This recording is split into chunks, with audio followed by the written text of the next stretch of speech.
Hello mga kabatang Quiapo December 12 episode summary. At Quiapo naman ay tinulungan ng mga kasama ni Tanggol ang mga naapektuhan at nabangga ng ambulansya na nawalan ng brake. At dumating si Tanggol at tinanong siya na kamusta ang baby at mga magulang nito na iligtas mo ba sila at sumagot si Tanggol na oo na iligtas ko sila lahat.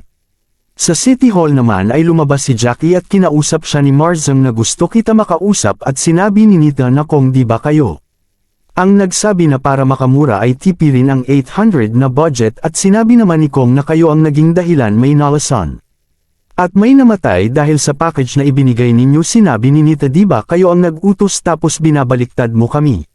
Kung ganun ilalabas ko ang baho ninyo Kong at sumigaw si Nita na ang mga gerero ay bumibili ng boto at nanday kay Tanggol sa halalan. At sumigaw si Kong na mga kababayan ang mag-asawa na ito ang dahilan kaya kayo nalasan sa pagkain at delata di ba ganyang ang image nila.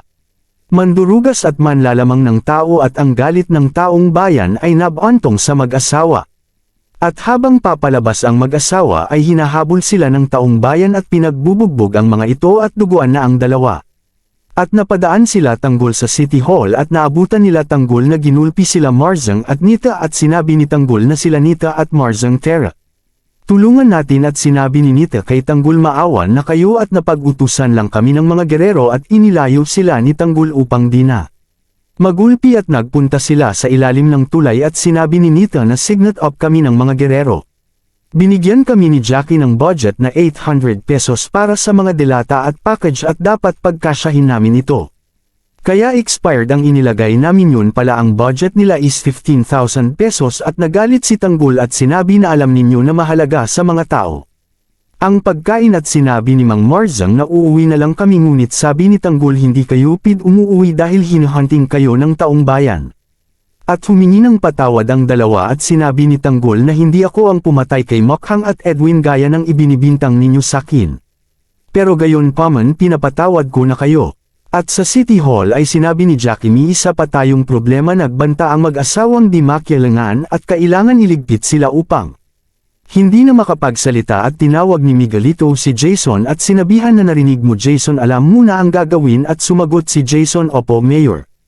At sinabi ni Jackie kung di ninyo maabutin dito sa City Hall nasa Quiapo lang yan at pag-alagala. At sa tulay naman ay nakita ni Tanggol ang reporter na kumukuha ng video at pinahabol niya ito kalak bulldog at nakiusap na hindi mo kami kalaban Tanggol kakampi mo kami at sinabi ni Tanggol na pakawalan na ninyo at nung nakawala ay nakiusap ang reporter na kailangan ko makausap ang mag-asawa at sinabi ni Tanggol hindi ba malalagay sa alanganin ang mag-asawa at sinabi ng reporter hindi. At mahalaga na marinig ang panig nila ng taong bayan para malaman ang baho ng mga gerero. At naglakad na ang mag-asawa sa Quiapo papunta sa San Dimas ngunit may nakakita sa kanila na tauhan ni Mayor. At tinawagan si Jason at sinabi andito ang mag-asawa at nakasagi sila ng isang babae at nag-ingay at nakita ni Jason ang mag-asawa. At nagtakbuhan ng mga tao at nagkagulo at nakatakbo ang mag-asawa at habang papunta na sa Quiapo ay nadapa si Mang Marzang.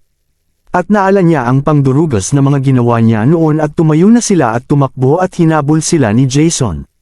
Ngunit nakasakay ng jeep sila ang mag-asawa at bumaba sila ang mag-asawa sa Batangas na biyahe at dumating sila Jason.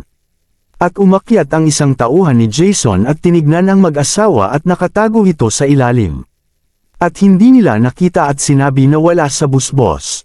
At nang papalabas na ang bus ay sinabi ni Jason na check ninyo ba itong bus na ito at sinabi oo boss at habang yumandar ay dahan-dahan tumayo si Mang Marzang at nakita ito ni Jason kaya pinagbabaril nila ang bus at tinamaan ang mag-asawa unang namatay. Sinita at buhay pa si Marzang at sinabi ni Jason tapos ka na magkumpisal at binaril ni Jason sa ulo at bulagta si Marzang at patay ang mag-asawa. Salamat sa panunood like and share para update.